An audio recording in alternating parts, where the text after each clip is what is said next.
伫咧台中潭子的嘉兰拿车头呢，早起发生一名挂机移工入侵高架轨道区，通报警察来了后要解抓。这名移工煞爬过隔音墙，互一台拄要落难的自强号弄死。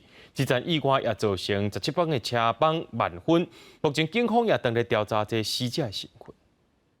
这外籍移工徛伫高架铁路的隔音壁外口，离涂骹数公尺悬，看起来真危险。过程拢互民众翕落来。10点左右，这外籍移工无经过许可闯入台中淡水区，代替绿电站轨道区，铁路警察第一时间赶到现场处理。到过，因为这边都未行哩啊。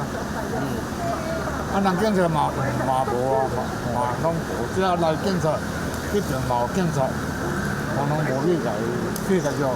铁路警察表示，伊刚看到环境较场，马上爬过高架隔音壁，故作沟通，警方马上请消防队支援，伫涂骹放气珠啊。初步了解，这移工并不是逃走移工，警方也无强行追捕，甲伊保持距离安踏。暗过中昼12点23分，移工雄雄变过高架铁轨路隔音壁，直接互落难的自强号弄到当场死亡。